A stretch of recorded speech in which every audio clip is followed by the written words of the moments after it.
Good evening. My name is Matthew Ogden. I'm an editor with LaRouchesupport TV, and I'd like to welcome all of you watching to a live webcast event, which will be featuring Mr. Lyndon LaRouche. It's October 5th today, and this is going to be a very significant event. But I'd also like to announce that this is only the first in a series of broadcasts of this form that we will be engaging in consistently between now and the November 6th elections. They will be taking place at this time on this website on Friday nights. Now, Mr. LaRouche has decided to initiate this series of webcasts for a very specific reason. We're in the middle of a very dangerous situation, and this series of events is required because Mr. LaRouche's direct involvement in not only the debate process going into the presidential elections, but the outcome of the very significant events that will occur over the next 5 weeks is of critical importance, as it has been up to this present date.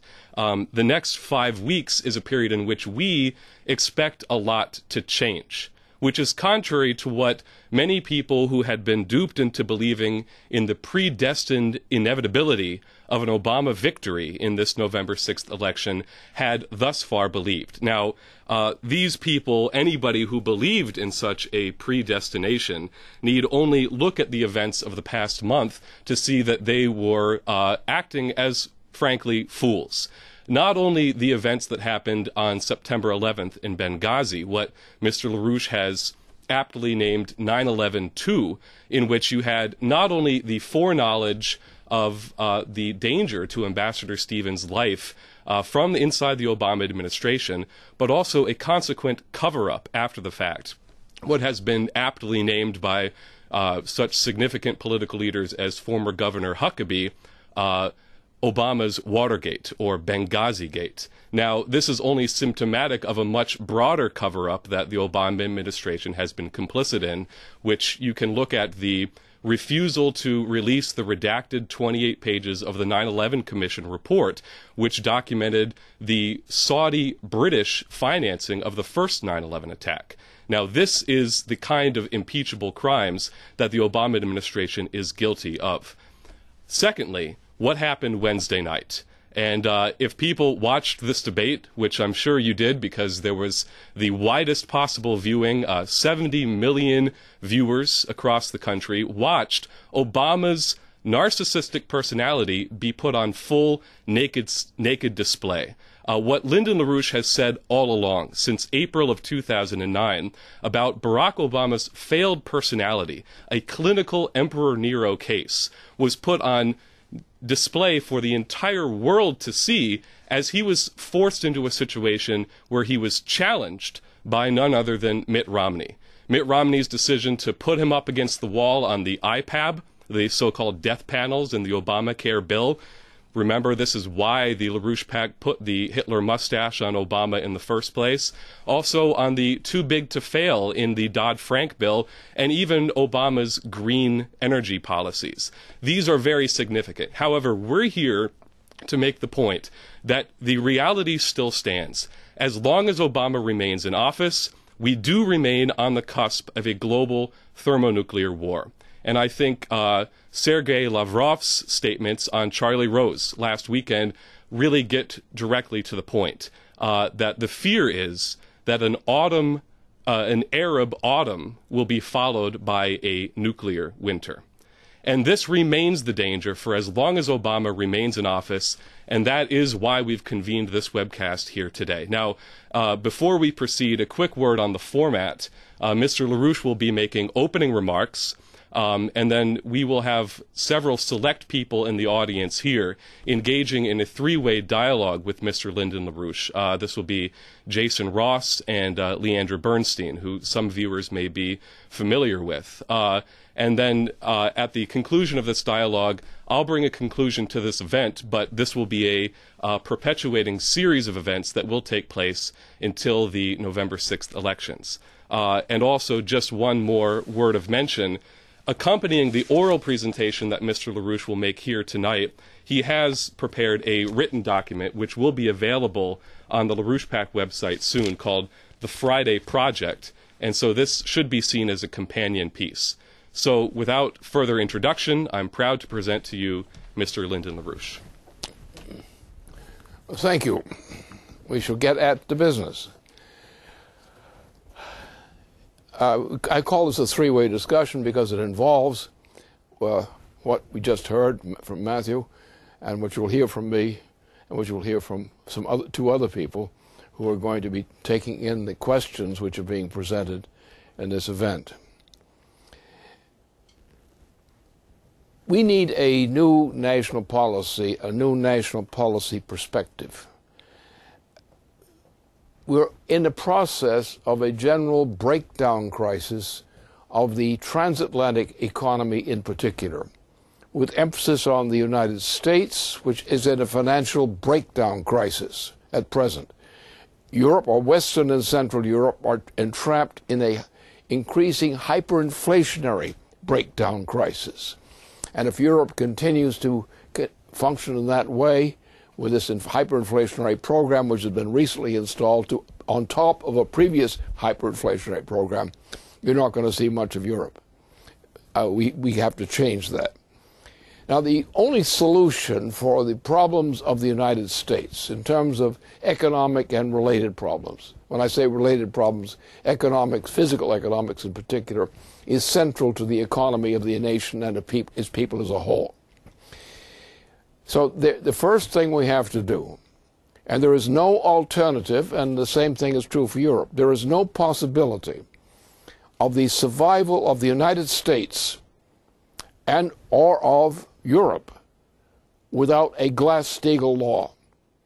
They have in Europe a ring fencing version of so-called substitute for Glass-Steagall. It doesn't work. It's just suicide on the slower basis. So therefore, Glass-Steagall is the first action. Without Glass-Steagall, there's not going to be a United States, because we're now engaged ourselves as a nation in a hyperinflationary acceleration, which would mean that whatever happens in the few months, if it continues this way under Obama, for example, there isn't going to be a United States. There's going to be a piece of wreckage where there once was one. The rate of starvation is there. The rate of a great crucial food shortage for the people of the United States will continue if Obama remains in office. That doesn't say I know what the other candidates are going to do, and there are several of them in the winds, practically. But the point is, if Obama remains president, you're going to see mass starvation increasing in the United States, especially in areas which used to be the food-growing areas. And people are going to start dying en masse out of the effects and side effects of hunger. When people have no food at all, they tend to eat all kinds of things just to survive. And they often die of the effects of what they eat. That's the condition that the continuation of the Obama administration represents for the United States in the coming period. So Glass-Steagall is the only thing that can save the United States, as it saved the United States before with the Franklin Roosevelt administration. Go back to it. That gets us out of the mess. But Glass-Steagall, of course, means not canceling the non-included debt, but it means that non-included debt is going to go bankrupt all on its own, because most of it's just going to be wiped out. It's purely speculative, it's worthless, it's hyperinflationary, and to bring the system under control, you just have to tell the other banking system that Glass-Steagall will take care of on behalf of the government as a private public banking system. And the other kind of banking will just have to learn how to survive on its own good behavior, and which will happen, as it happened under Roosevelt. But this is a much more serious problem. So now the problem is we have to get at applying Glass-Steagall. We have to have a national credit system. Once we have cleaned up the banking system, because remember, most of the banking system represents worthless assets. most of the Wall Street and similar kinds of entities could represent worthless assets, which the United States cannot, under Glass-Steagall, bail out. Now that means that the total amount of banking capability, of reserves and credit available, would be limited. But there is a remedy for it. What we will do is have to create a national banking system, which has another feature. The national banking system will be based on the borrowing of credit which is secured and guaranteed as an asset by the federal government, which means that wherever the banking system, or the proper banking system, comes up with a case which is, in terms of the government, is going to work to the good for the economy of the United States, that will be taken seriously into account. One of the biggest projects we have in mind is the NWAPA project. Now, this has been kicking around since the assassination of John F. Kennedy, or shortly after that. If that program had been implemented, you would not have a water crisis in North America today. You would not have most of the problems of the western area of the United States, and most of the shortage of ability to grow crops and all these sorts of things would have been cured. But that it would be one of the greatest driver programs, with about 14 million people employed suddenly in this process of creating a North American water system, water management system, which will solve the general threats of desiccation in North America by itself. So the idea of having people trust the federal government to guarantee the projects will mean that we can put, on that account alone, 14 million people to work in highly productive employment. That changes the character of the United States. Now, there are many other things. There are areas, for example, in the northern part of the eastern states of the United States. We used to have an auto industry, and accompanying an auto industry and a manufacturing industry, we had many other. We had aircraft industries. During World War II, we had built up the make-everything industry, including for warfare. We must go back to that. That's a couple more million jobs to be added to the 14. And there's similar other programs of the same type, which means we have to go to this conception, which is the original conception of credit of the United States under its Constitution. So simply going back to that constitutional provision will be sufficient to get a not sudden riches for everyone, but a recovery and a genuine rate of growth and a prospect of the future. The greatest problem in the United States today is the fact that people have become more and more ignorant in every practical way, because they don't, first of all, they don't have employment of the type that bespeaks productive power. And productive power is very close to intellectual power, to mental power. And that's been lost. People are dumped on the streets. They're dumped out of their jobs. They don't have a future under the present system, under the Obama system, and the two toad-like generations or systems before that. So this thing has to change. We have to go back to what we were doing as long as John Kennedy was alive as president. Because in the history of the United States, the assassination of Kennedy and the failure of relevant powers to investigate the actual crime of his assassination led to a decline in the U.S. economy, in its physical economy, in the condition of life of our people, which has been going on now all this period, since the time that Jack Kennedy was assassinated. We have never had a period of under any president since the assassination of John F. Kennedy where there was actually a net per capita improvement in the economy of the United States. So what this means, going back to the NWAPA projects, which one of the projects was on the agenda in the period that Jack was killed, Jack was assassinated. And those 14 million jobs would have been put into work at that time had Jack lived and had the investigation of his assassination been taken into account. So we're going back to the time we started to take a nosedive. We had some things that were going on then which were good, but they were not sufficient to compensate for what happened after the Kennedy assassination. The space program. There was a high-tech driver program.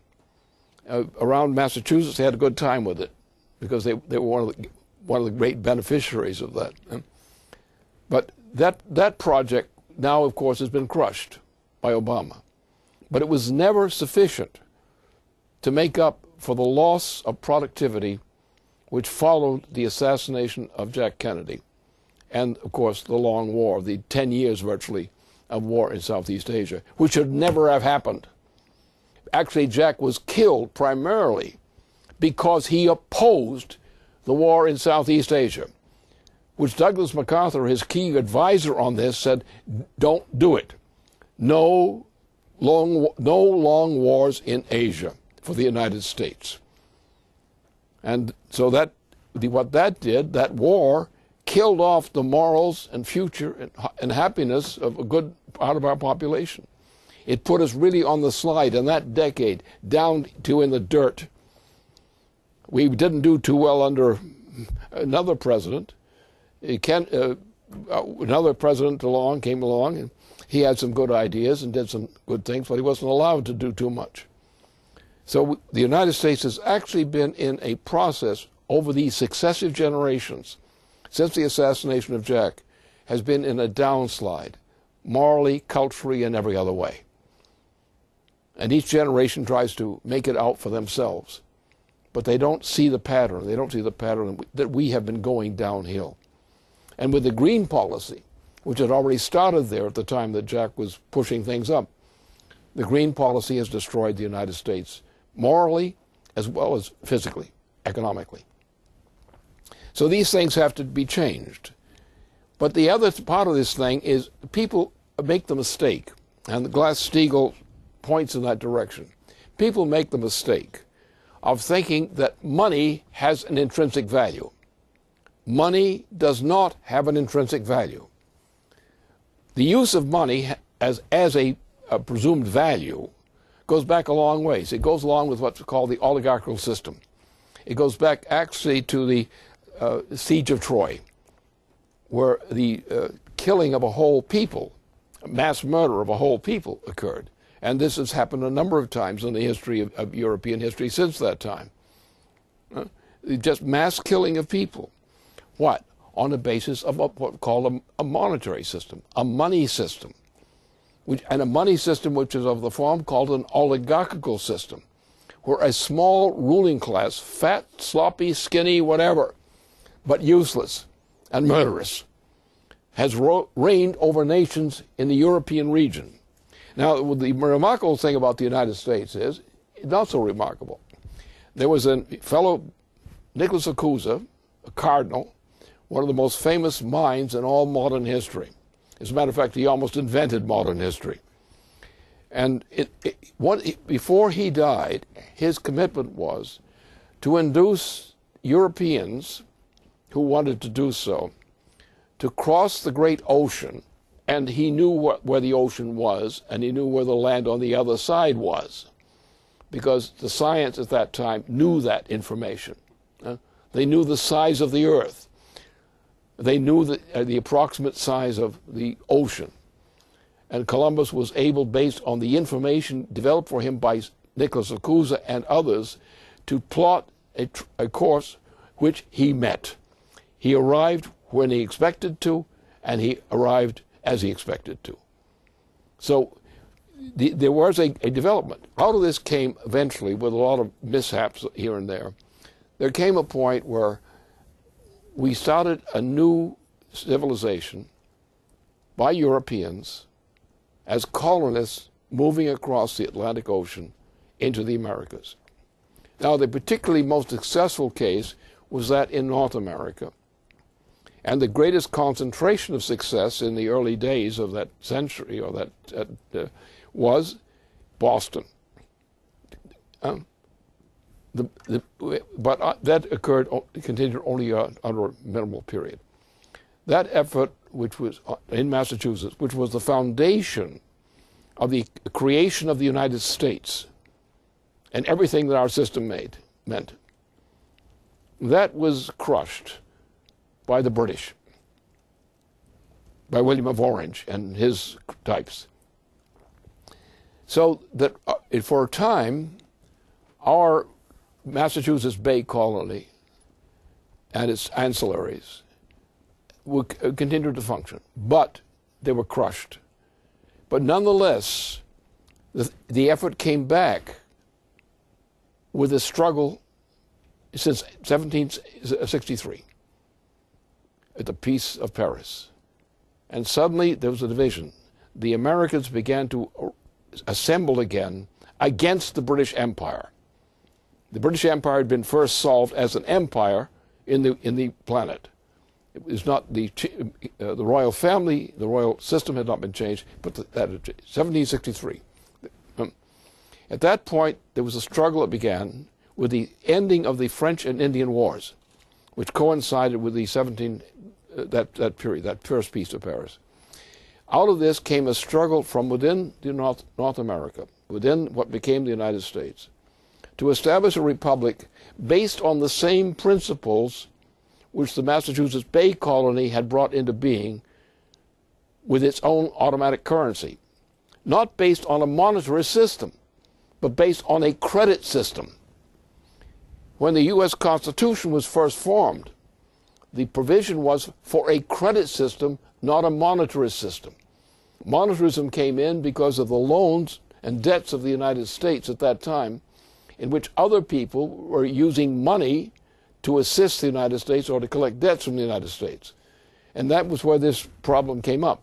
But intrinsically in our constitutional principle, the United States was founded on a tradition which goes back to Nicholas of Cusa, which goes to the tradition of the Massachusetts Bay Colony's development, and went to the idea of a credit system, which is the definition of our constitutional monetary system. It's not a monetary system. It's a credit system, not a money system. And therefore, our return to those principles of that American Constitution, with that understanding of its historic significance, is what is required. So therefore, we make these changes. Glass-Steagall, no compromise. Glass-Steagall, as Roosevelt defined it, ironclad, no change. That's the precondition for our recovery and our survival. And any future presidency of the United States at this time must adopt that policy, or they're not fit to rule. And we have to be clear on that. There are other problems. National credit. All right, we have to organize the national credit system as a national credit system, the way it was intended by John Quincy Adams, not that nitwit, Madden nitwit who replaced him. And we need large driver projects, which include chiefly NWAPA, the biggest one, and the other things. And the space program, which I'll come to in the closing part of my report, is a crucial one. And for reasons which many people may not yet know or haven't caught up with. Now, all this means that Obama must be swept out of office now. This is not a partisan question. This is not a partisan issue. No? The greatest error in the United States, as was understood by George Washington and others, was the establishment of a political party system, a national political party system. That was the greatest piece of stupidity ever imposed by the United States upon itself. And Andrew Jackson was the most typical of the infected creatures who participated in that. You know? But the idea of a Republican and Democratic Party, this procedure was wrong, because what it led to was all of these other kinds of management problems. So we have to get back to a credit system under our Constitution. There's no change in principle in order to doing that. And we, as George Washington understood and others repeatedly, the problem of the United States was the introduction of a party system, a national party system. And there should be no national party system, and that should be done now under the incoming presidency of the United States. The end of the party system as such. There are other ways of approaching this. Besides, you look at the party systems, they're messes anyway. The Democratic Party, it's a mess. There's no coherence there. There's no intellect. It's simply a bunch of gangsters with a bunch of fools following them, each trying to win for their baseball team or their football team or whatever it is. And you have these football teams, and they're all impassioned to beat the other team. What about doing something for the nation rather than trying to defeat the other team? We don't need this stuff. The time has come to quit. Go back to a system and rebuild a system which is based on a non-party system, which you have the citizen has the authority, not some party. The citizen does not have to give up his independence as a citizen. But we have to have a system of government which is based on discussion of ideas, not this kind of lechery that we get now, and the obscenity that we just saw in the recent efforts, that we see now. And Obama couldn't exist except under that kind of corrupt system. He couldn't be made president.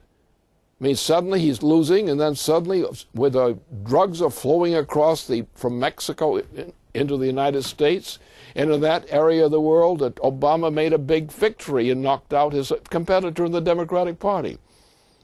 And that's all he had to show for it. And he had some big muckamucks from Britain, who were noted as the biggest thieves in the world, and they financed Obama, arranged his financing, and we've been subjected to this corruption and destruction all these years under Obama, and some clown is trying to say, vote for him again. This must not happen. We don't have to. We can reorganize the system in its secondary features to go back to the original principle of the Constitution. Because there are two things we don't want to do, which have been done. One is you don't want to go back to a party system. Because when you make the issue of partisanship, like football team or baseball team competitions, on the question of deciding the policy of government, that is a piece of idiocy. You want the citizen not to vote for a team like somebody in the stadium, thinking he's investing in something and find he's bought on the way out or sold on the way out. You want a citizen thinking citizen. You want the citizen to accept the habits of thinking through decisions, of demanding the education needed for them to make the decisions that they're being called upon to make, as George Washington had intended. And the other thing we have to get rid of is the idea that money has an intrinsic value. Money has no intrinsic value.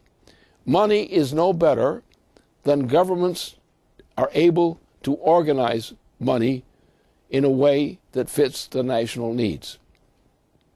There is no... Now, the idea of the money system comes from Troy. Troy ended up, they tore the whole joint down, killed most of the people, except a few kiddies and old ladies and things like that. And they set into motion a system which is the oligarchical system, which has cursed European civilization in one way or the other, and now the United States as well, and other nations. And so with this came the idea that there was gold or silver or something else had an intrinsic value as a metal or something of that sort, an intrinsic value. And this intrinsic value was value. And money would be based on the control of this particular copper, zinc, gold, silver, whatever. This thing that was used as a physical object was assigned a certain value, and the whole society was imprisoned to that money value. We don't need that. We never did.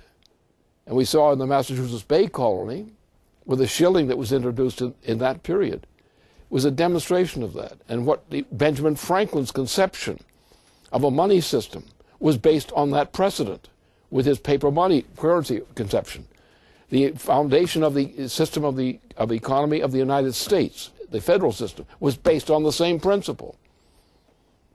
And it's only when we gave up that principle to outside forces that we got into trouble with our system. We do not need a monetarist system. As a matter of fact, you've got to a time where everybody in Europe is bankrupt. They're totally bankrupt because the inflation under which they're living bespeaks something worse than what existed in Germany in 1923 in the collapse of the currency then. So we're in the process of a global collapse. Money, whatever denomination, is no longer a control mechanism, but rather politics and political power is. And therefore we have to go to a system of a credit system, which is well understood in history, or should be. And that means that this reform around these three principles of Glass-Steagall, a national credit system, as opposed to this kind of banking system we've had now, and a return to production through projects typified by NWAPA. This is what makes sense and what we can do. And we can just get other things out of the way. Now, if we sweep Obama out of office, which is, I think, the very existence of the United States demands that Obama be swept out of office. I know what he is. I know what his mind, so-called, is. I know what he does. And I know what his role has been. He, together with certain people who own him in England and elsewhere, and Saudi Arabia, because remember, this goes back to 9/11. What we're living through right now in the United States and throughout the world, as in the recent assassination of our diplomat, what we're dealing with is under Obama, is we're dealing with this problem. And this is headed toward what? It's headed toward a reduction of the world population, which is decreed by the Queen of England and a whole mass of her associates, have decided to reduce the population of the planet from 7 billion people estimated today to approximately 1. That process has actually been in progress. We're seeing in the world precisely those conditions which can bring on that rate of death rates among populations, including in the United States and elsewhere. But what they intend to do, is Obama makes it very clear, what they intend to do is launch a war. A war which would lead to a thermonuclear war. In other words, all you have to do is continue the process of the Obama policy now, his military and related policy. And you are going to find ourselves in a very short time, relatively, weeks or months. You're going to see, if we don't stop it, you're going to see a thermonuclear war. And a thermonuclear war leads to what's called a nuclear winter. This time, a thermonuclear winter. What happens is then the U.S. Navy and its submarine fleet in particular, and other forces, combined forces, to conduct a war against Russia, China, and others. Russia and China are very capable in these weapon systems. The United States is very well equipped in terms of, say, the naval system. And the naval submarines of the United States, if they take on this assignment, would very quickly produce a good deal of the planet to nothing. You would probably take a day and a half. The expenditure of thermonuclear forces from the United States, from China, from Russia, and from Europe, and so forth. That amount, which are probably 2 general waves,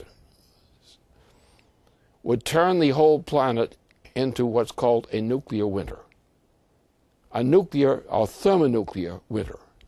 Because you would create weather conditions, cold weather conditions, from which it is doubtful that we'd be able to maintain a population, even of the survivors of the war. And therefore, the time has come that we have to take two things that are our enemy. One enemy is the monetarist system, which is one of the principal modes which lead us toward our destruction. The second thing is the related system to the monetary system, which is typified by the British Empire tradition and by those within the United Kingdom and within Saudi Arabia who created 9/11 under an Obama who is 9/11 too, if he gets a chance. So therefore the time has come that what Obama represents is not just him himself, it's what he represents that must be swept out of office for the sake of the very lives of every damn citizen in the United States. And I say damn advisedly, because that's what we're up against. So therefore what we have to do, the idea that the United States must go to a Glass-Steagall policy cannot be argued against by any competent, sane person. The idea of going to a national credit system in terms of a banking system cannot be argued against by any competent who understands this. We cannot ever develop the monetary basis as a simple monetary basis to sustain a recovery of the U.S. economy from its present conditions. The only way we can do that is by using the national banking as a method of creating a credit system which, by the issue of credit against the government debt responsibility, enables us to fund projects which are going to contribute to the natural wealth of the nation. And it's the natural wealth, not the money wealth, which is important. The natural wealth of the nation and its people. We've come to that point. The myth of money must be canceled. The money changers must finally be discharged from government. All right? Now, there's another problem. Europe is a problem. Europe is on the threshold of disintegration, Western and Central Europe, because it's now entered into a phase of hyperinflation. And if that continues, hyperinflation, worse than 1923 Germany, how long is that going to last? So therefore, that's our problem. We have to recognize that the Euro system was a crime against the human species. The attempt to force a group of nations, and this was started actually by London, but Mitterrand, the president of France, was the key instigator in putting it. Germany was on the verge of being independent again as a unified nation. And then suddenly, under Chancellor Kohl, who was the leader of Germany at the time, had a friend of his who was the greatest banker in Europe at the time, the greatest in skill and capability, who was assassinated by somebody coming from say, a westerly direction. And at the same time, a key figure of the French government, a servant of Mitterrand, said effectively that if Germany tried to unify, that France would go to war against Germany. And this was backed up by the Prime Ministership of Britain and by the President of the United States, poor George Dumblebum Bush. So therefore, this process led to the Euro system, which looted and destroyed these nations of Europe. Now, and the attempt to maintain the Euro system it means that Europe will not survive. Europe is now entered into a deadly hyperinflationary explosion. And it cannot survive under those policies. The Euro system should be regarded by all Americans as an unwanted entity. It's not as of the nations of people, but because of what it implies. The Euro system is now hopelessly bankrupt and in a state of hyperinflation, and there's nothing in sight that's going to change that, except the will of the people. If the will of the European people say we're going to get rid of this, yes, fine. The United States should take a very sympathetic view on the success of that restoration of the system of sovereign nation states rather than the so-called Euro abomination. This is not a matter of interfering in their government because they don't have governments anymore. How can you cheat? How can you threaten the government of a nation when the nation has no government? And that's the case in Europe. In fact, right now. So therefore, we have to think about how we're going to reorganize the world. We're now going through a great crisis. We're on the verge of the extinction of humanity, threatened by the nuclear weapons crisis, thermonuclear weapons. Bankruptcy all over the world. Africa, which has been murdered over and over again as a whole continent, by the British in particular, over these periods. The world is a mess. It has elements in it which are viable and valuable. These elements must be protected, and systems of cooperation among sovereign nation states must be established to ensure a stability. We have to go for, on one case, a global policy. A policy of global sovereign nation states entered into systems of cooperation and deliberation on cooperation. And that's what we require. We're now faced then, as I said, not only with a nuclear weapon, and Obama's existence, his policy, what he did in Benghazi, in fact did, is headed to a nuclear winter, a thermonuclear winter. And what they're trying to do in pushing something against Iran, again, the same thing. What they're doing in Turkey, the same thing. These things are chiefly coming from the United States and from the Obama administration under British direction and Saudi direction. The British Empire is actually partly the Saudi Empire. And these forces are there. So what are we going to do? We're going to reestablish our system of sovereign nation states, secure agreement among nations to go to a credit system rather than a monetarist system, set up systems of credit which enable nations to rebuild and to create stability, reestablish sovereignty. Now, sovereignty means what this? It means that in the history of mankind, we have a variation in cultures. And people function not only on the basis of their nationality, but they function on the basis of the culture that nationality is supposed to represent. We need a planetary system of cultures, of nation cultures. It just means restore the best we had earlier and put some more regrowth in it. All right. Now, how do we get to a world without war, without world war? Yes, you can have all kinds of quarrels and so forth up to rather intense state if things are managed properly. But world war, or general war approximating world war, is no longer feasible in the age of thermonuclear weapons and similar kinds of weapons. We can't have it. But we've got another problem before us. That's not the only problem.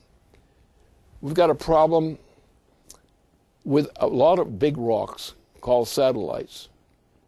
And they're swarming, particularly to our attention, between the orbit of Mars and the orbit of Venus. We know a small percentile of these asteroids, and they come in all kinds of flavors and sizes. And if they hit the Earth, as they do occasionally, they will take out an area, say, comparable to the, say, San Francisco Bay. Something like that getting wiped out, and all the people in it getting wiped out. That can happen.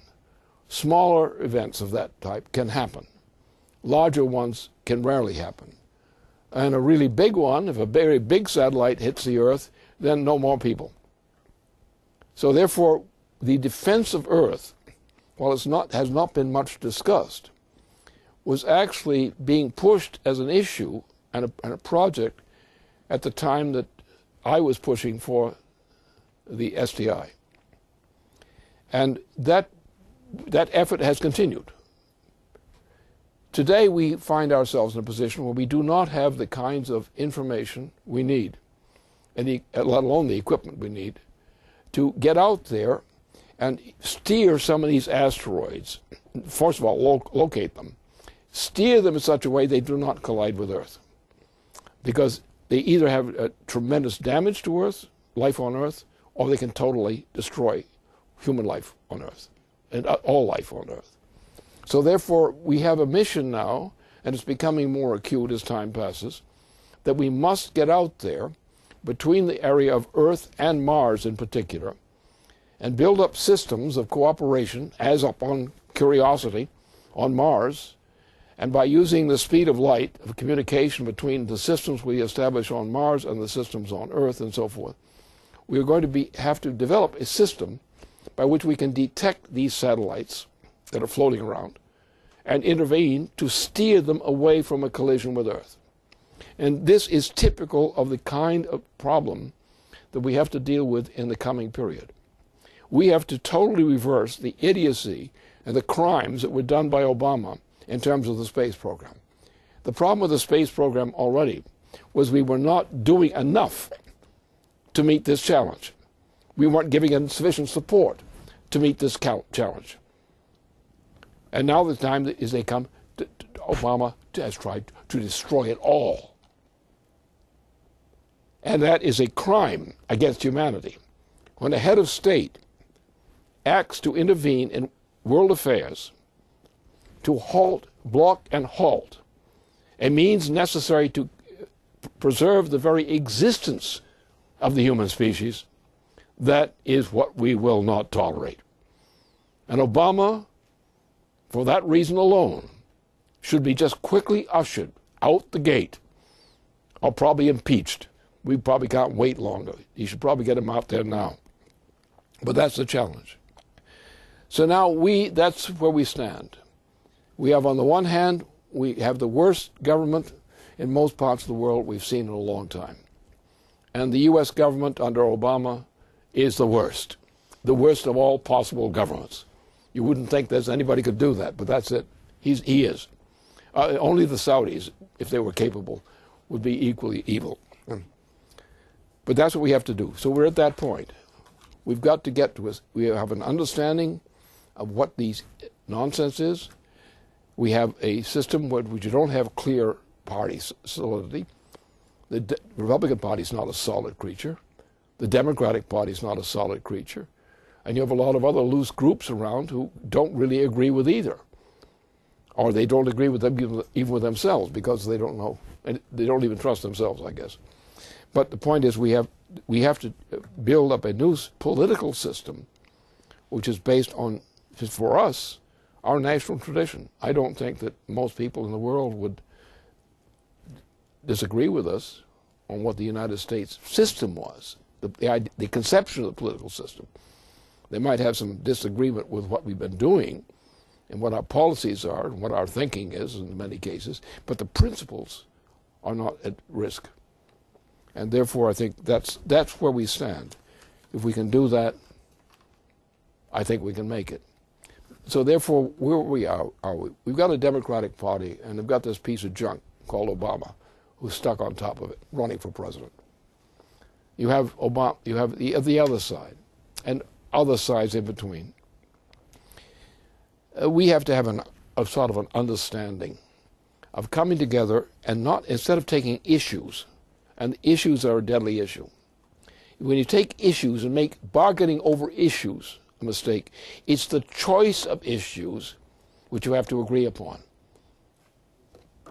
In other words, you don't want to have more football rivalries or basketball rivalries as politics. You want to say what is the total combination that this nation needs as a whole, the world needs as a whole, as a composite operation, a composite policy. And without that, we don't have a solution. But Obama must go. This is not a partisan issue. This is a human issue. Obama must go. We've had, number one. We're getting number two now, under Obama. And Obama is one of the people who's been blocking the exposure of the evidence of who did what in number one. The evidence is there. Throw this SOB out of office now. Get the voters to do that too. Throw the guy out. And partisan loyalties do not provide any excuse for tolerating Obama anymore.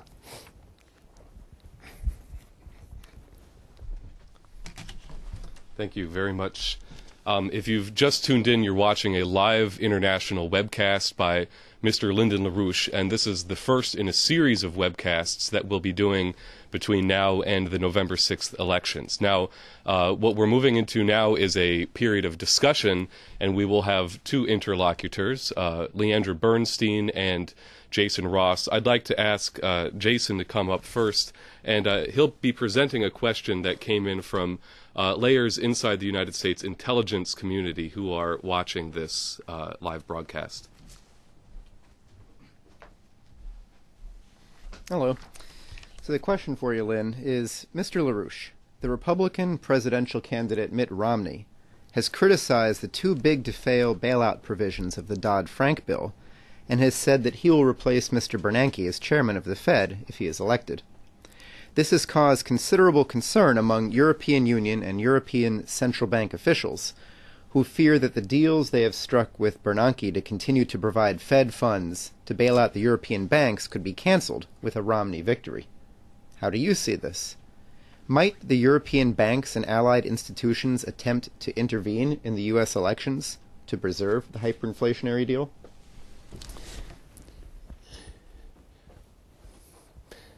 No, we wouldn't preserve that deal and at all, and hyperinflation.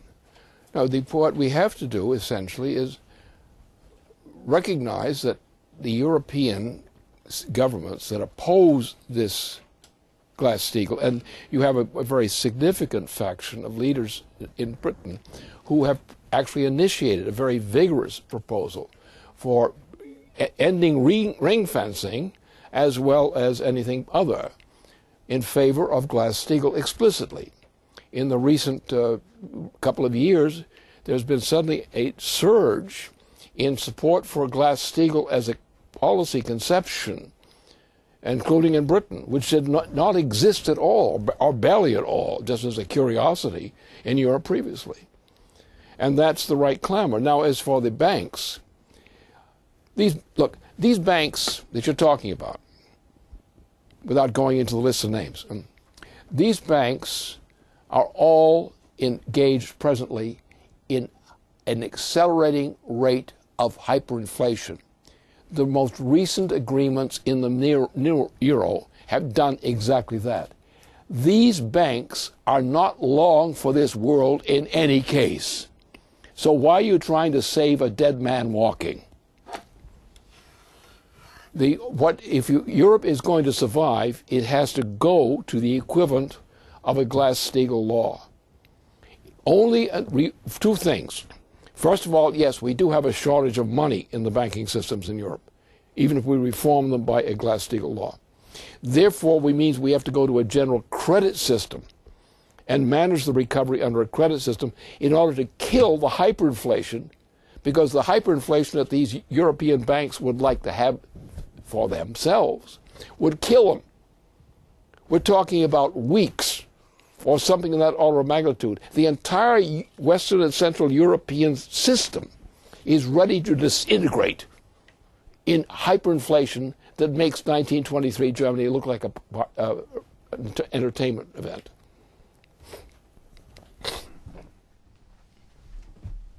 Thank you. Okay, now I would like to ask Leandra Bernstein to come up quickly. If viewers don't know, Leandra is responsible for having authored and produced not only the recent video that came out called Unsurvivable on the reality of a thermonuclear confrontation, but also what was publicized a year ago on the 10th anniversary of 9/11, which was called 9/11 10 Years Later. And I'd like to ask her to come to the podium.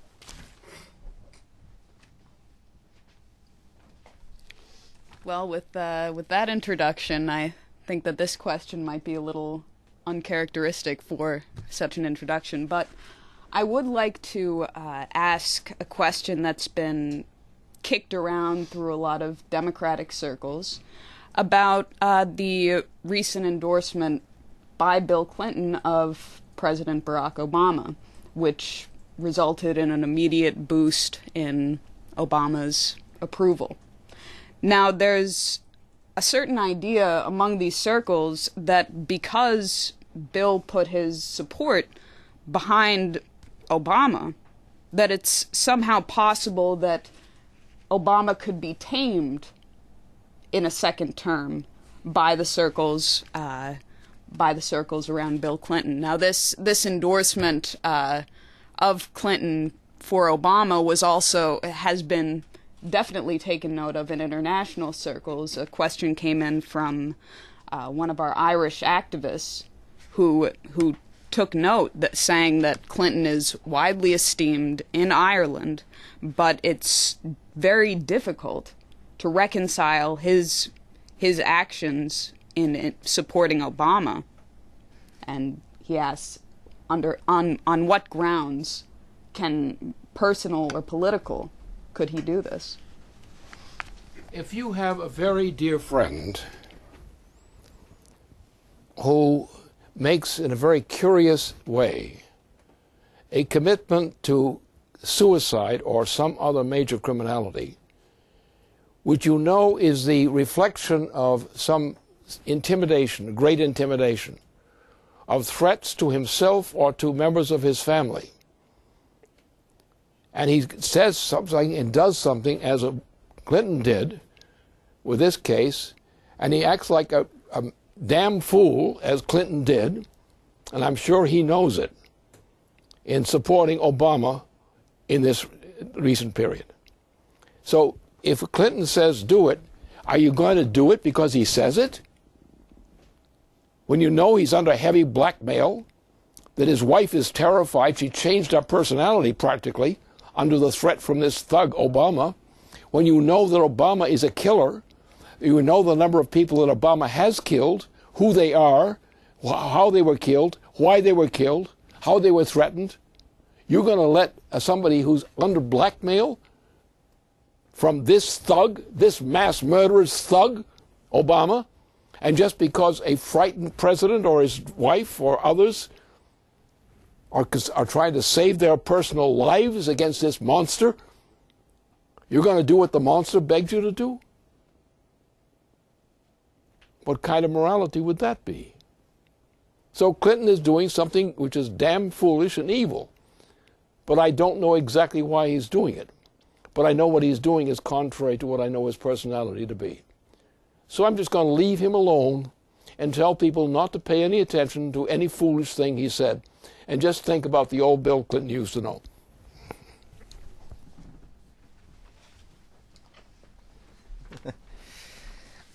All right. Well, with the presidential debates taking place, sometimes people are being pulled into questions that maybe aren't all that relevant.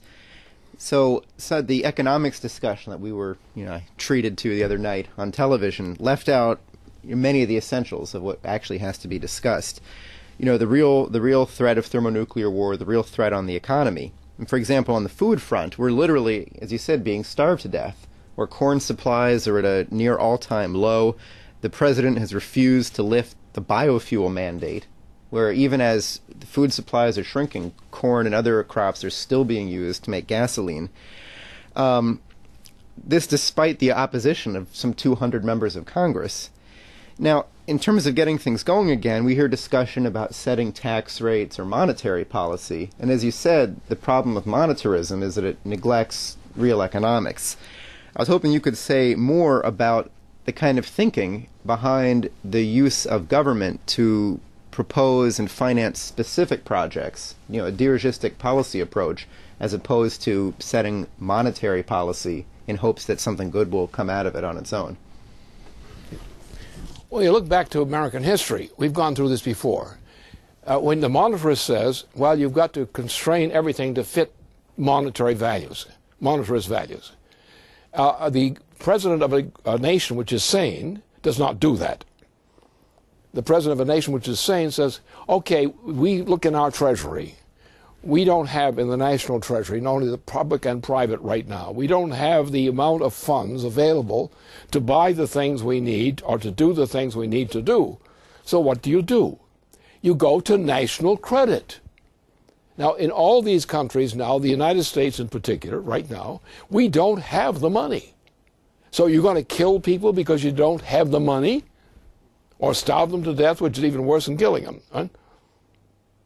So you're going to do that? No, what you're going to do is you're going to change the system. You're going to send the Federal Reserve nuts out to be eaten by the squirrels. Right? And what we're going to do is simply close that thing down, reform it. It's been subjected to a swindle. It's not trustworthy. It's not honest. We don't have in our net treasury, our federal treasury, the funds available to keep the nation going. What are we going to do? We're going to go to national credit. We're going to a managed national credit system where we will have promissory notes of the federal government on the basis of selection of projects, on the basis of judgment, which will increase the actual net wealth of the nation. NWAPA is a perfect example of that. You take about the benefit of NWAPA in many respects, 14 million potential jobs, and other jobs coming as a byproduct. All these jobs, which are going to be financed on federal credit. But how is it going to work out? Well, by building these projects, you're going to change the productive powers of labor in the United States in a way that the world has never imagined before this. The NWAPA project is the greatest project ever undertaken by man. It was done.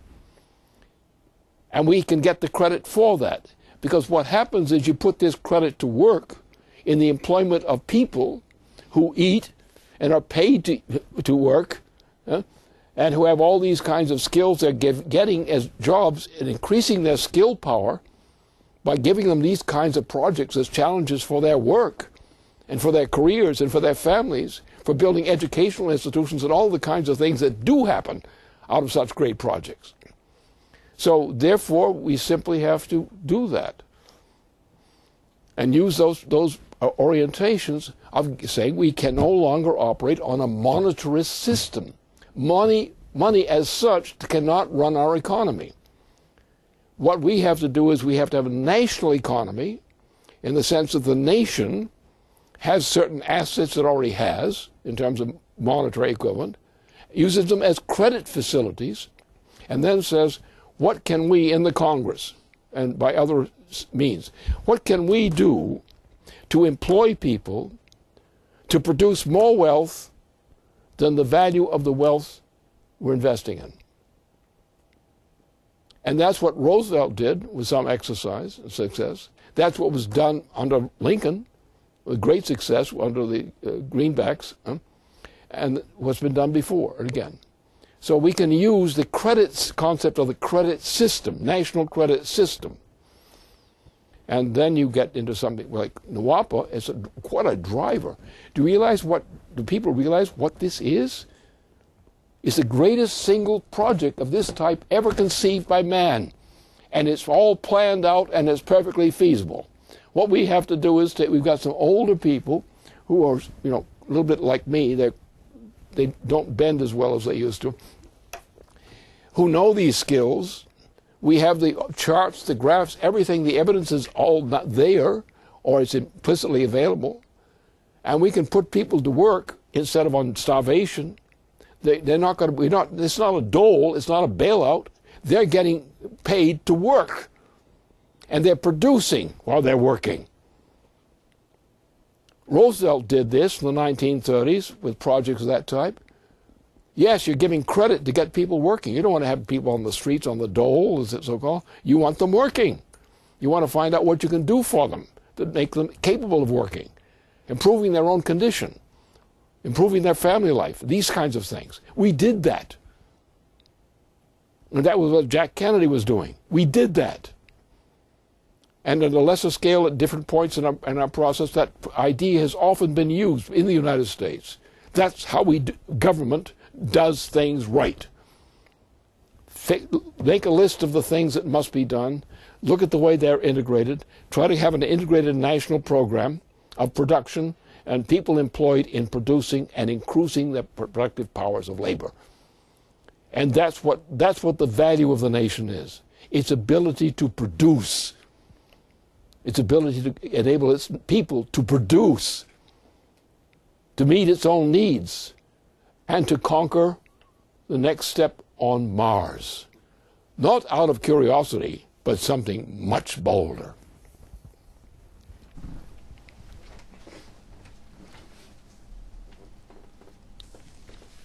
Well, I'll just say that a lot of the organizing that's taken place at the state level has been along the lines that you indicated in your response. That at the level of state legislators and others, that there is, in a sense, that sense of self-interest in productivity, and I'd encourage people to take up what LaRouche PAC and specific organizers with LaRouche PAC have done at the state level in organizing for these projects, in particular NWAPA, which is ready to go. We have all the material on the website. But I say this because our next question comes in from really a slew of state legislators who have similar questions on what's happening in Libya, what's happening with Obama's complicity and criminal complicity and cover-up of what some have called Benghazi Gate, but could more accurately be called 9/11 Part 2.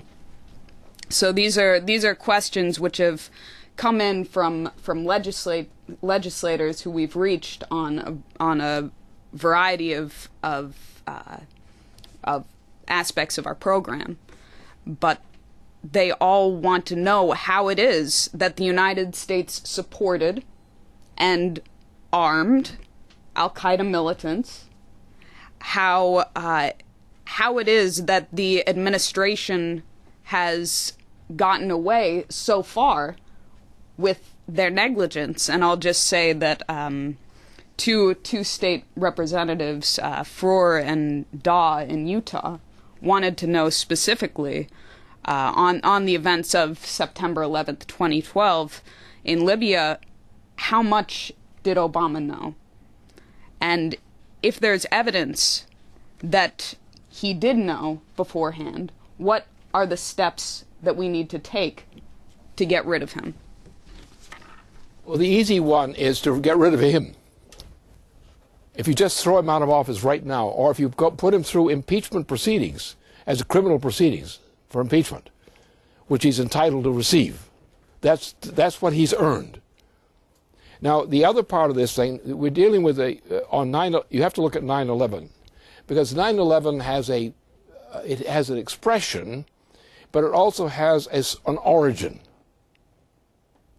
Now, the origin, guess what happened? You have a new dumb president, a really dumb one, young George Bush, about as dumb as you can get, and when he's sober. That this guy is this pitiful little fool, and that's what he is. From a standpoint of statecraft, the guy's a pitiful jerk. And they bounced him around, they laughed about him and so forth, but they didn't do it too loud. That's all. They didn't want to make the old man, who's not too dumb, right either, who's now not in the best of health. He's younger than I am, but he's in terrible health, I think, relatively speaking. And we don't want to hold that against him. But the point is, this thing was done. It was not done like somebody breaking into a store and stealing something. And that's the usual kind of argument that's made on this thing. But on the other side, look at it. Here you had leading legislators in the United States and others who had the evidence on what the real story was about 9/11. Now, I personally happen to know a lot about 9/11 and who did what to whom. It was a British-Saudi operation with some American accomplices thrown in. But this was not an American project, but it was an attack on the United States, and it's a precursor of a bigger attack which could hit the United States again now, and which is already hitting Europe and the rest of the world. The Saudi kingdom and the British monarchy are the two greatest criminals on this planet right now. Most of the operations, like the thing that happened in Libya, again, Saudi, British, British, Saudi. Not British as such, British as royal family, British, Saudi. Right? And you have people in government who have access to publication of the findings about the funding of 9/11 by Saudis and the British. We've already published our knowledge of this thing. There's no doubt about it. This was an operation done by the British monarchy in collaboration with the Saudi. The Saudi and the British monarchies are essentially one piece. They're financially one piece. They have one big financial organization, a defense organization, equipment organization. One piece. The oil traffic, one piece. The mass murders throughout the Middle East, one piece. So, therefore, the first thing you have to do is throw this president out of office, because he swore that he was going to disclose the information available, and he reneged. Well, the man's a liar, a chronic liar. So how do you deal with a chronic liar? Well, take the next lie you pick up on him, look for another one, you'll find them, and then incriminate him. Throw him out of office. Anyone who does not want to throw Obama out of office is either gutless or is something wrong with their brain.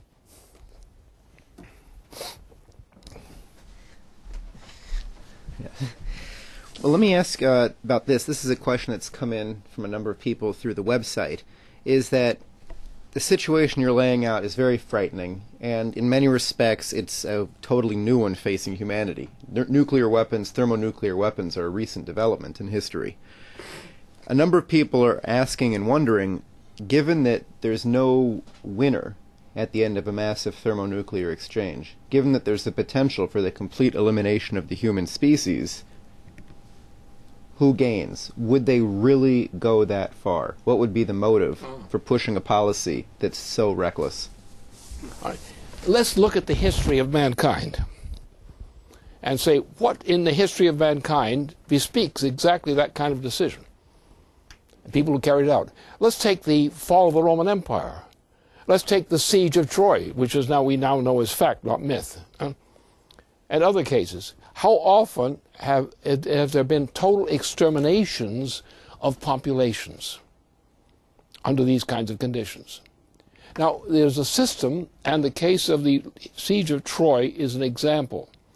And it was very good that at the end of the last century, or the war last century, the 19th century, the beginning of the 20th century, the question of what happened in Troy was solved. And it's physical evidence. It's not rumors. What happened is one group, an oligarchical group, assembly of oligarchical groups, took on a city-state in a maritime position on the connection between the Mediterranean and the Black Sea. This state was significant in that area. And so they pursued it. They found a way in with a famous horse and wooden horse. And then they killed the people. They killed all the able-bodied people, most of the younger people, kept a few older people. And they not only destroyed the city, but they salted the entire ground to such a degree that crops could not grow there again. And now you've got the same kind of thing as happened elsewhere. You see cases in the Roman Empire with comparable things. The Romans did the same thing in Tunis. Exactly the same thing. It's been done again and again. See, the interest here is not human interest. What about subhuman interest? Morally subhuman interest. What do you think that most of these tyrants have done? What about the new Obama, otherwise known as Nero, the Emperor Nero? And I tell you, it's no joke and it's no exaggeration. My profile, which I worked up on him, shortly after in entering the presidency, and I saw his health care policy and investigations that other people had made of him, which I picked up on and investigated and cross-checked. Obama is emotionally, intellectually, a virtual carbon copy, maybe a little bit twisted here and there, but a carbon copy in effect of the Emperor Nero. There are such people in history, in leading positions and powerful positions, particularly some stupid jerk or a corrupt jerk who rises as an oligarch into some position of power, has no real motive, but therefore wants to kill people to show how powerful he is. In other words, he's a homicidal maniac. He's a criminal. He's a criminal mind. Now, if you have people with a criminal mind and in charge of the Roman Empire, guess what they can do? And Nero kept doing this killing thing. He fornicated with his mother, raped her, and then killed her. And then later killed himself. So this means you've got a certain kind of personality you're working with here, not a normal personality gone awry. And this kind of thing happens in history. When it comes to the question of power, the oligarchical system orders that the oligarch himself must sacrifice his own life at the pleasure of his community and kill the children and others of his families and so forth. This has happened repeatedly in the case of oligarchical cultures. It's one of the characteristics of oligarchical cultures. And Obama represents exactly that. He has a personality, a perverted personality. He's not a sane person, but he has a kind of criminal insanity. And he'll do it. And what they got, what the British monarchy got, remember, why would the British want to do this? Well, it wasn't the British people. It wasn't the ordinary Brit. It was a certain group, an oligarchical group, which is tied to oligarchies not only from Britain, but from various other parts of Europe and other parts of the world. There's a whole club of leading oligarchs, the whole aristocracy, the ruling aristocracy. And they're a club. And they think of themselves as still ruling the world. They think of themselves as an empire in which they elect the one group for one time is now the ruling group, the others go along with it, and so forth. And that's what this is. So you get a mentality which says, we will not tolerate our system from being defeated. We will kill everybody rather than consent to our being defeated. And you have now, what's the policy? What's the British monarchy's policy? What's the whole issue? You've got two forces which are the forces of evil, the British monarchy and the Saudi kingdom. These are the two forces of evil you're dealing with. And their accomplices in the United States, for example, things like that. And so what we have to do is we have to recognize that when you get a monster like Obama or like Nero, and the two are very much alike, I dare any competent analyst to say that Obama is not like Nero. He has a Nero complex. And I don't know how they found him, because a Nero complex of that type is you don't find on every street, fortunately. But unfortunately, you get one in place once in a while. And that's the case. This guy is a criminal. The Saudi kingdom is a mass of precisely that type of criminals. These guys deliberately did 9/11. Deliberately did it. We know the Saudi foreign minister, or the Saudi representative in the United States, who is now in charge of the Saudi operations itself, is the guy who orchestrated much of the organization of 9/11, personally. He was personally hands-on in organizing the pilots who were deployed in 9/11. And he's now the muckety-muck in Saudi Arabia. And you've got people in that neck of the woods. You get some of the stories of some of the Saudi princes and things like that. Real degenerates. Morally, they're just not really human. And therefore, when you get people like that in power, or a group of people which thinks like that or behaves like that, they will do that. They will say, you will never get power. We will kill all of you before we let you get power. It's been said to me a number of times. personally. We'll kill you. We'll put you in prison. Next time we'll kill you. Why? Over SDI. Because I created SDI. They were very upset. And therefore, especially when I organized the President of the United States, in this operation we conspired together on, and they wanted to kill me. And they did everything possible to kill me and to terrify everybody associated with me. And that's the way the oligarchical mind works. In this case, the British mind. And the key issue was this: why do they hate me so much? Well, not just for SDI. That was a big one. They hated me because I attacked the drug trafficking of the Queen of England. And now the Queen of England is now on a rampage to reduce the population of the planet quickly from 7 billion people to 1. And what the devil do you think is happening now since that resolution was made? That's what's going on in the world. Therefore, we who understand these things, and know people who also, other people who understand it, have to stand together and recognize that this is a criminal organization. And it has to be treated as a criminal organization under moral and national law. That when a person enters government, a power of government, and starts to use it in a dictatorial manner, and use intimidation, and the British did it. Who funded Obama's presidency? Who funds this stuff? And 9/11/2 is what's on. And what happened there is that, exactly that. And if we don't stop these guys, if we don't crush their power, you're not going to have a civilization. When you have thermonuclear weapons existing, and I say thermonuclear, because there's no way in which a war with thermonuclear weapons will not lead to a destruction, maybe the extinction of humanity. Just think of what a thermonuclear winter is. You had this thing with Khrushchev. Khrushchev had a super bomb as a demonstration bomb. He set it up in Russian territory. And you should see the pictures day after day of the ricochet of that thing.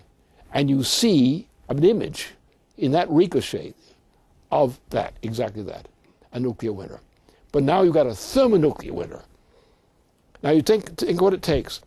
How many of these submarines, U.S. submarines, with their load of thermonuclear weapons, are going to be deployed if they go to war? How many Russian similar systems are going to be deployed? How many Chinese, in addition to the British and French? This is what we're dealing with. People have got to grow up and stop playing childish games, about how things work. It's passions that make it, and it's moral. What we call morality is what's important here. And morality is a commitment to recognize that the human species, with its creative powers which no other living creature approximates, that these creative powers, which must be cultivated in the individual, must be protected and promoted, because this is the finest thing that we know of.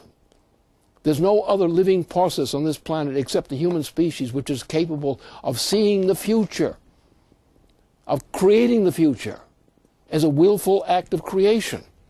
This is the most precious thing that we know of all living things, is the human being which has a creative power which no other species has.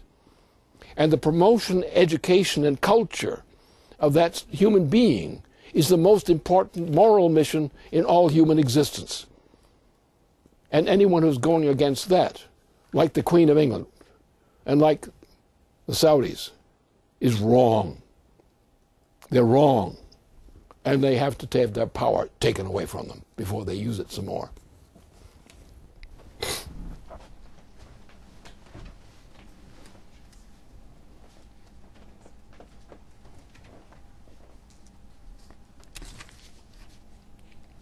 Now, this next question is somewhat of a personal question, and it's not whether you'll run for president, because I think that the celebration of your 90th birthday is, unfortunately, answer enough for that. But your first presidential campaign was 1976, and you made the primary issue of that campaign preventing thermonuclear war at that time.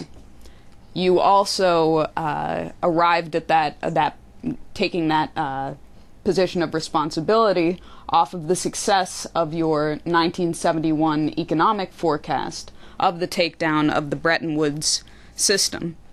Now, this led to your pivotal role in the Strategic Defense Initiative, really a program to end World War. But given your success as an economic forecaster, not in statistical trends, but your form of accurate economic forecasting.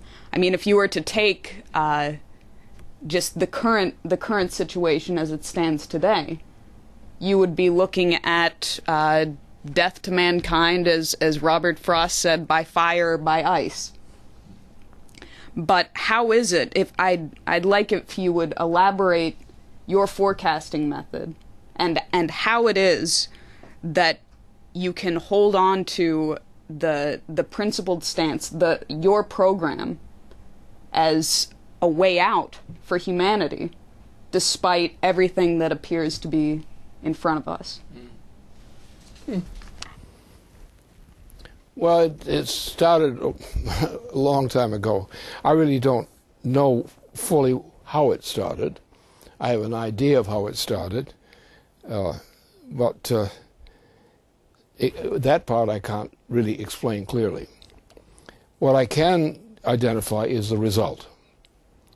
And this became clear as I went through military service during World War II, and what followed that. And this came into many areas, especially a fascination with classical poetry and a recognition in doing some compositions of that type, a recognition of how the system works, and to understand what there is about the human mind that no animal can do. It cannot do that. They cannot actually engage in creating a new state of the mind. Now, what happens if a society is dedicated to progress, just as normal economic progress or an improvement, the education of children, for example, is a good example of this. You take a child who's a defeated child in a sense in terms of development, and you can sometimes promote that child to become a creative personality. And therefore, we know somewhat from classical music in particular, from classical poetry, and from other things of that type which you get in physical science. You understand how creativity functions. And you also realize that no animal that we know of is capable of creativity in that sense. And therefore you say, well, what is the progress of mankind? And you look at the history of mankind's progress. The qualitative changes in technology, in understanding, in poetry, in everything, which is represented by that. The normal condition of mankind, the normal healthy condition of mankind, is to be creative. Not to be creative to get accolades of success, but because that's the way you want to live. That's the way you want to live in your own mind, is by being creative. You don't want to bore yourself to death by being, which is what I think a lot of people tend to do. They just get miserable and nasty because they get bored of being what they are. And therefore, if we believe in creativity, there's another aspect to this thing which is sort of a consequence.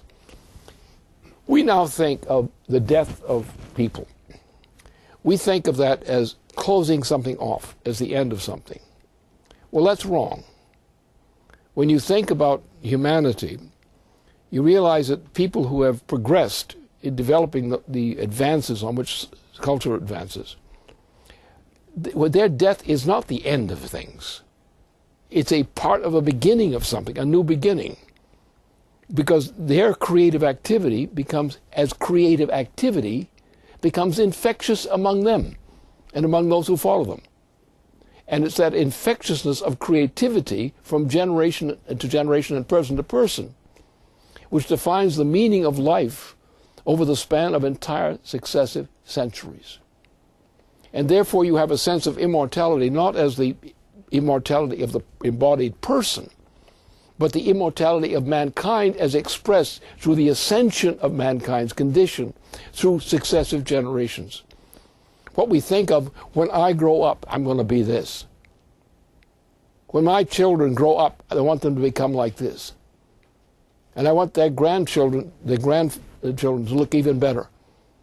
And the idea of our love of society, where the idea of love is loving creativity, loving this process of creativity. And therefore you look forward to what you can do for the future. And what gets you, grips you, is you don't want that ever to go away. You don't want this continuity of the progress of mankind, mediated in part through yourself, into a better future for mankind as a whole. And this is the kind of immortality which people can actually enjoy without trying to make mystical dreams out of it. If you can get your people around you to become better people than they are in this sense, and that they in turn will make people come after them come better, that is what it is, the joy of living. You're all going to die, so why aren't you so sad? Because there's a meaning to life that you know that what's been engendered by what you've contributed to means something for centuries to come. And you determine that those centuries to come will not be destroyed so that that will happen. The idea of going to Mars, why? Well, I don't particularly want to go to Mars. I don't think it's a good health bet for me. But in any case, why should we want to go to Mars? I don't really particularly think we have to think about going to Mars. I think we have to be able to plant things on Mars, like curiosity, plant things there which will give us benefits for mankind within the solar system. And that we can do. And anyone who wants to shut down space program is an idiot, or worse. And therefore, the idea of progress, not as some getting richer, but the idea of achieving something, what you are doing is going to mean the generations that are coming after you are going to benefit. And they're going to be the beneficiaries of others. And it's the idea of the fight to maintain the continuity of that kind of moral progress and intellectual progress. Because, the sun in 2 billion years will be gone. It'll be flat gone, and it will not be a pretty death. It will be an ugly spectacle, and we will want to scatter away from that sun at that future time, because it's not going to be there. And we're going to look at other parts of our galaxy and see what we can do there. But we can't do any of that now. We're going to have encourage scientific progress, which enables mankind to achieve things that mankind could not achieve. And we say, what? So the sun is blown up? Yes, we knew that. It's too bad. But we're living now, somewhere, which we chose. And that idea of immortality that we have embodied in us, something which is boundless in terms of what we must contribute to the future of mankind.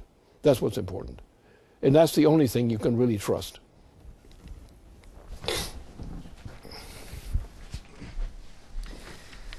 All right, well, this will be the final question for tonight.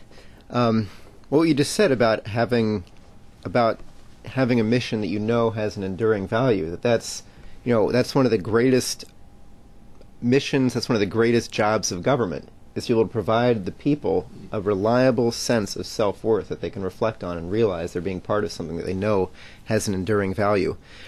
On space, we've seen in terms of technologies, in terms of economic growth, space has been an incredible driver for the economy overall.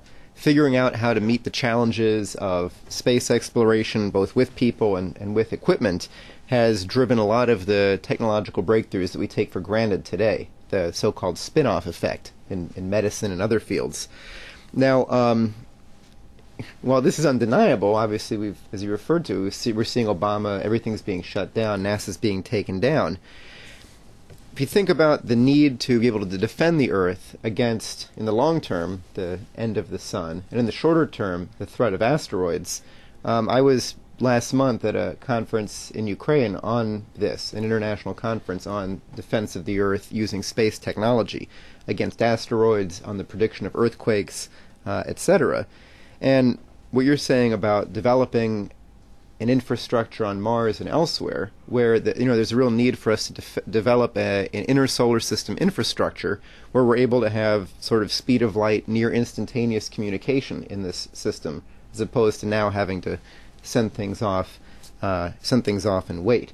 So, what I guess I'd like to ask you about is if you look at what you did with the Strategic Defense Initiative, saying the basis of defense is this new kind of progress that's specifically opposed to the anti-ballistic missile agreements, you said we need new technologies. We need new scientific principles. That's how we assure survival. So today we also need things like fusion energy if we're to develop the real power to be able to deflect these asteroids. So I'd like you to, if you have more to say on planetary defense as a mission and what it could mean internationally for a real prospect for cooperation. Well, first of all, it's something we've got to do because we know it has to be done. Not necessarily because we personally have to do it, but to the extent we can, we have to put our little personal bit into the process that's leading in that direction. And we hopefully be sure that you're doing the right thing and going in the right direction. This has occupied more and more of my life so far, this accumulation, and a lot of it's not just brilliant breakthroughs or something of that sort, which happened when I was younger, but it's the fact that you have an impetus to do that, and you know that there are people out there, younger people, who are sort of scratching at the edge of the doors or the glass of the windows, trying to get in. And you realize it's the most important thing to do is to promote the adoption of them, of the kinds of policies and commitments which I can foresee will be, for example, the problem, how can we defend you have all these satellites out there, in a great mass, they're uncounted. They don't even know where they are. Then we've got these comets. We don't know how to control them yet. We don't even have the track of them tracked now with our systems. Well, the obvious thing is, here we are, we're a species, we're caught between a sun which is going to blow up on us pretty sometime, with somewhere within probably about 1 billion years or less. The weather's going to get very terrible. We're in a planetary system within that system. We are becoming more and more aware of the galaxy. We're finding that as we go to higher orders of power, beyond just ordinary thermonuclear power, and getting into that area, you realize that we're in a direction which, if continued, will lead to even solving those kinds of ultimate problems. And therefore, you think about, would you want to have a universe without mankind in it? And what I see in the conditions of life, even in neighborhoods and communities today, in the collapse of society, the U.S. society, under bad presidents, a succession of bad presidents, or foolish presidents, or weak presidents, or unable or incapable presidents. You say the protection of the future of mankind for this purpose, for this mission, is something in which every human being should be sufficiently educated to desire to participate as the mission of their life in some sense or other. I think that's the only true morality. Because morality has to be practical. It cannot be something of admiring your own navel. It has to be something which is practical for mankind. It has to be something which is consistent with the purpose of the continued life of mankind. And there's a lot of things we know about that now. Very few people do because the educational system stinks. It doesn't stink because it was bad, it stinks because it was been broken down. And the more you see damage, the more you see damaged minds of young people running loose on the streets and things like that, the more you know and the harder you have to fight to ensure that creativity, the progress of creativity, does not get snuffed out.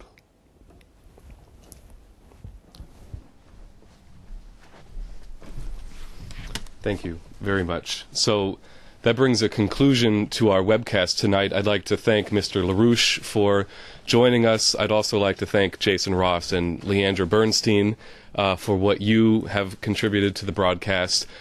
We will be continuing our coverage of the fight that we're leading. We do ask you to contribute to our fight. That's something that you can do immediately.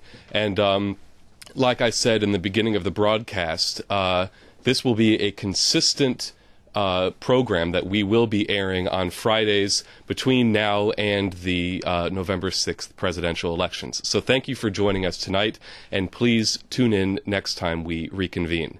That brings the conclusion to our broadcast. Good night.